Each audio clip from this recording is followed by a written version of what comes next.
मेरे गर्भ को मांग कि मुझे माँ सुरुचि के गर्भ से पैदा करे। आज माँ सुरुचि ने अपने गर्भ को भगवान के भजन से भी ऊपर बता दिया। जब भगवान के दर्शन हो जाएंगे तो गर्भ में जाएगा कौन? भगवान का दर्शन इसीलिए तो होता है कि गर्भ में बार बार पुनरपि मरणम पुनरपि जननम पुनरपि जननी जठरे शयनम, बार बार जन्म, बार बार मरना, बार बार गर्भ में आना, इसी से तो मुक्ति पाना है। और सुरुचि जी कह रही हैं कि भगवान की आराधना करके ये वरदान मांग के मेरे गर्भ में पैदा हो। अब तो बड़े दुखी हुए, रोते रोते 5 वर्ष का बच्चा क्या समझ सकता है। रोते रोते अपनी माँ के पास पहुंचे, बड़ी जोर जोर से रोते हैं। माँ की हिम्मत टूट जाती है, बोलती है बेटा काय को रोता है, बेटा काय को रोता है, मुझे बताता क्यों नहीं। मां मंगलम तात परे सुमुंसाम पुंक्ते जनो यत पर दुख दस्तक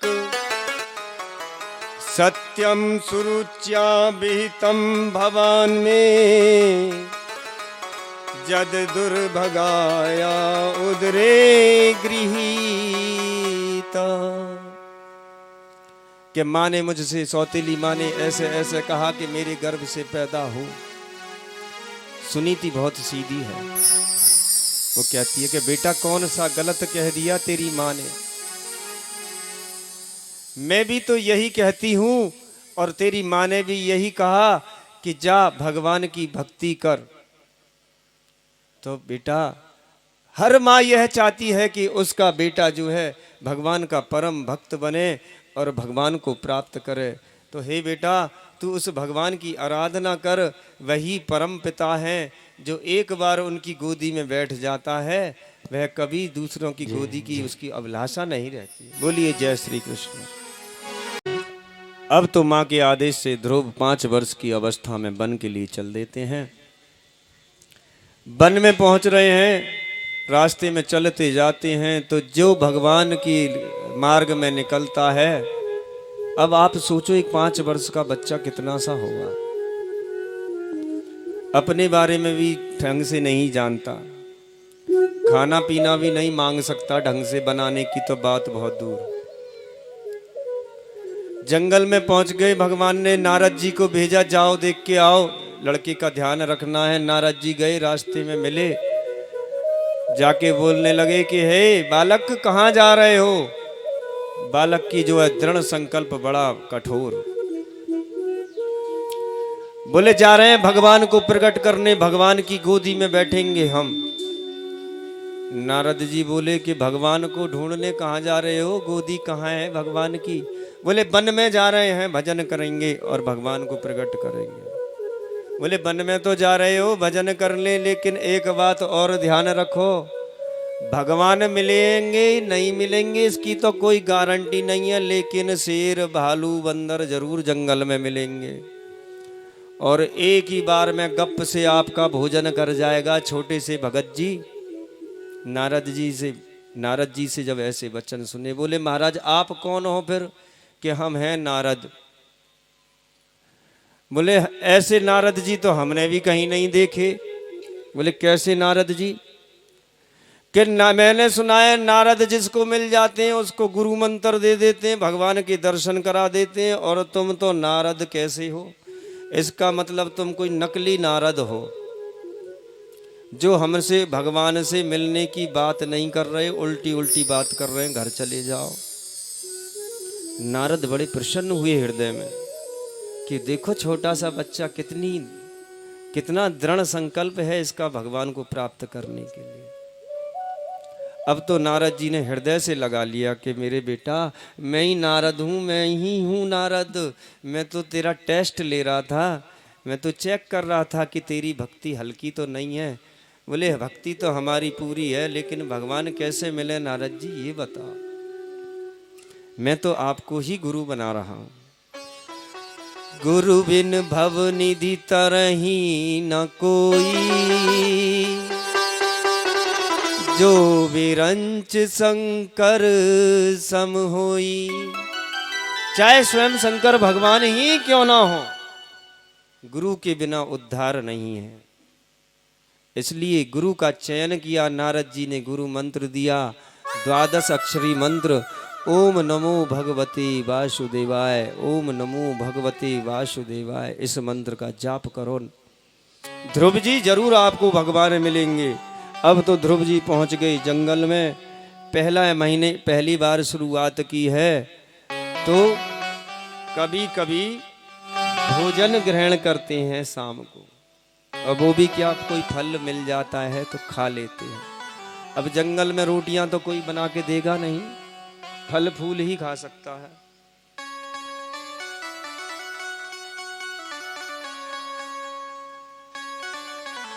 तिरातांते प्राप्ते कथित बदराशन, आत्ममृत्युनुसारेण मासम नित्यर्चनम हरिम। तीसरा महीना आते 9 दिन में भोजन करते हैं, 9 दिन में कोई फल पत्ता खाते हैं। ऐसा त्याग, इसको कहते हैं व्रत, इसको कहते हैं इच्छा। हम व्रत रखते हैं भगवान के नाम का, 81 का 1, उसमें भी सुबह शाम तक प्लान करते हैं कि देखो क्या बनाएंगे, मंगोड़ी बनाएंगे, सिंगाड़े को हलवा बनाएंगे, आलू को हलवा बनाएंगे। जैसे व्रत नहीं कर रहे हो, भगवान पे एहसान कर रहे हो। बोलिए जय श्री कृष्ण। और उससे भी ज्यादा खा जाएंगे, चाहे रोज नहीं खाते हो इतना, कि अब तो खोवा भी मंगा ले और वो भी मंगा ले, मिठाई फिटाई, पेठी की मिठाई भी खाएंगे, सबन ने खाएंगे आज व्रत में। चिप्स पापड़ अलग थे। वैसे पीते होंगे 100 ग्राम चाय बाद दिन पीएंगे गिलास भर के, चाय गिलास भर के दे दियो, व्रत चल लो है। व्रत को नाम कर दियो भरत, भरे जाओ व्रत के नाम पे। बोलिए जय श्री कृष्ण। अखंड भजन चल रहा है, ध्रुव जी का 4था महीना आया। अब तो भोजन ही करना बंद कर दिया, बस हवा पान करते हैं। बोलिए जय श्री कृष्ण। एक बार हवा भर लेते हैं, और 5वां महीना चला, और ऐसी ध्रुव ने एक बार सांस खींची कि उनका प्राण जो है ब्रह्मरंध्र में अवरुद्ध हो गया, और भगवान की छवि हृदय में बस गई। आंखें बंद की बंद, त्राटक समाधि। जैसी अवस्था थी वैसी शरीर की, सांस भी बंद हो गई चलनी, प्राण अवरुद्ध। इधर त्रिलोकी का भी प्राण अवरुद्ध, देवताओं की सांस रुक गई। घबराहट होने लगी हृदय में कि महाराज बचाओ प्राण निकले, महाराज बचाओ प्राण निकले। विष्णु भगवान के पास गए, महाराज ये त्रिलोकी में क्या हो रहा है? भगवान बोले कि देखो देवताओं, घबराओ नहीं, मेरा एक भगत है, मेरा भजन कर रहा है, एक छोटा सा भगत, 5 बरस का। तो प्रभु हमारे प्राणन का हरण क्यों करवा रहे हो? भगत पे उसको जाके तृप्त करो। अब तो वो अंदर दर्शन कर रहा है, तो भारत का तो उसे भान नहीं, इसलिए बंद आंखों से ही अंदर दर्शन कर रहा है। इधर त्रिलोकी के प्राण रोके पड़े, देवता हाथ जोड़ जोड़ के कह रहे हैं कि विष्णु भगवान ने जल्दी हिलाओ यार। बोले हिलाएं क्या, हम तो सामने खड़े, ये आंख ही नहीं खोल रहा है। भगवान विष्णु ने सोचा कि जब तक इसके हृदय में मेरी छवि रहेगी तब तक ये आंखें नहीं खोलेगा, इसलिए अंदर की छवि निकाल ली, हृदय में से छवि को विलुप्त कर दिया। अब तो एकदम घबराने लगा, शरीर हिलने लगा, एकदम से आंखें खोली तो सामने वो ही दिखाई दिए। बोलिए जय श्री कृष्ण। जैसे ही सामने देखा तो ध्रुव जी ठाकुर जी को देख रहे हैं, ठाकुर जी ध्रुव जी को देख रहे हैं। 5 मिनट हो गई, 10 मिनट हो गई, 20 मिनट हो गई, आध घंटा हो गया। वो उनको देख रहे हैं, वो उनको देख रहे हैं। सुखदेव जी बोले परीक्षित 1 मिनट के लिए आंख बंद करके और मेरे साथ ध्यान लगा के इस दृश्य को देख।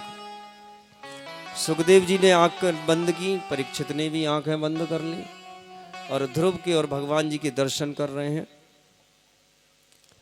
भगवान आधे घंटे बाद मुस्कुरा दिए। भगवान मुस्कुराए तो ध्रुव जी भी मुस्कुरा दिए, ध्रुव जी मुस्कुराए तो सुखदेव जी भी मुस्कुरा दिए, सुखदेव मुस्कुराए तो परीक्षित जी भी सीन देखने लगे थे तो वो भी मुस्कुरा दिए। परीक्षित को देखकर 25-30 जो ऋषि मुनि बैठे थे कथा सुनने के लिए वो भी हंस गए। बोलिए जय श्री कृष्ण। पर ये हंसा, सौनक आदि मुनि कहते हैं सूत जी से, साहब क्यों हंस रहे हैं पर ये तो बताओ।